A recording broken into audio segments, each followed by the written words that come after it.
Et le secteur de la construction est effectivement en difficulté. Un nombre record d'entreprises a fait faillite au cours du dernier trimestre de l'année 2022 et le nombre de créations de nouvelles entreprises sur l'ensemble de l'année a chuté de 20%.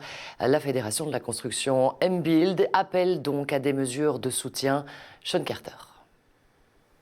Entre 2018 et 2021, on a pu observer une nette croissance du nombre d'entreprises en construction, en moyenne plus de 37% par an.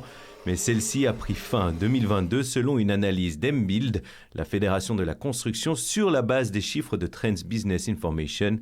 Une situation quelque peu logique selon ce CEO.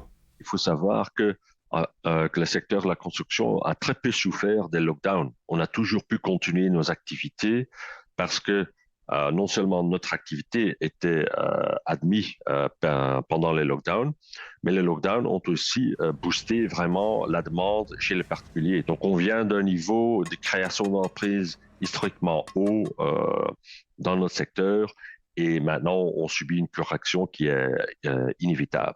Selon les chiffres Trends Business Information, non seulement le nombre de créations de nouvelles entreprises a baissé de 20% en 2022, mais le nombre de cessations d'activité a également augmenté de 13%.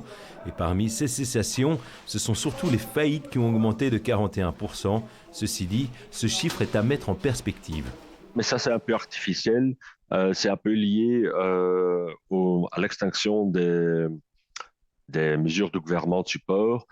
Durant les années Covid, le gouvernement a introduit un moratoire sur les faillites et donc ce moratoire est levé maintenant de sorte qu'on constate qu'il y a des entreprises qui ont probablement déjà connu des difficultés pendant des années mais qui n'ont pas voulu ou pu faire faillite, font faillite maintenant. On note une certaine disparité en termes de création d'entreprises entre les différentes régions de Belgique. Ces dernières années, 73% d'entre elles ont été créées en Flandre, dû à une profession plus libéralisée, donc moins contrôlée, 7,2% à Bruxelles et 17,2% en Wallonie. Aujourd'hui, avec le changement climatique et la crise énergétique, ce secteur se tourne vers des constructions moins énergivores et donc avec un meilleur certificat PEB.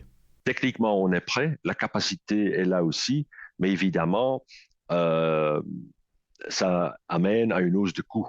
Donc, ça rend le logement ou la rénovation moins abordable pour les ménages. À long terme, il n'y a pas de souci parce que si vous rénovez votre maison d'un niveau PEB D jusqu'à A, ça va vous coûter pas mal d'euros, mais votre facture d'énergie va baisser aussi.